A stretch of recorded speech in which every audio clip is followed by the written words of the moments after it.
साडा हक इत्थे रख।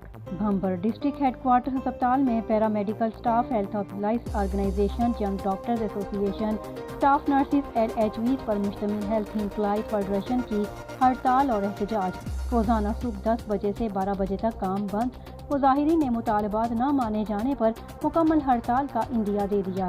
एक रियासत दो दस्तूर हुकूमत के खिलाफ शदीद नारेबाजी की। पैरामेडिकल स्टाफ एसोसिएशन के सदर चौधरी मोहम्मद जमान ने सरेआम न्यूज़ से गुफ्तगू करते हुए कहा कि अगर हमारे मुतालबात न माने गए तो हम आज़ाद कश्मीर भर में एहतजाज करेंगे और अपने हक के लिए इक़्तिदार के ऐवानों तक जाएंगे।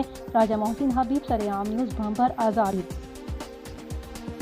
कि 20 तारीख तक 20 मार्च से हम टोकन स्ट्राइक में ताल कोई हमारा परसू नहीं हुआ और इंशाल्लाह 5 तारीख तक से हमारी पूरी फुल हड़ताल थी। मरीज़ों की परेशानी को देखते हुए, लोगों की परेशानी को देखते हुए इसको हमने थोड़ा लंबा किया। 12 तारीख तक हमारी 2 घंटे की स्ट्राइक है। अगर 12 तारीख तक भी गवर्नमेंट ने हमारा कोई परसू ना किया तो हम इंशाल्लाह पूरी हड़ताल करेंगे। फिर हमें कोई फ़िक्र नहीं है कि लोग क्या हैं, मरीज़ क्या हैं। हमारी कोई नहीं सुनेगा तो हम किसकी सुनेंगे। और इंशाल्लाह अगर हमारा ये हल ना हुआ तो हम मुजफ्फराबाद तक भी लॉन्ग मार्च करने के लिए मुजफ्फराबाद भी जाएंगे। इंशाल्लाह हम अपने मौक़िफ़ से कोई भी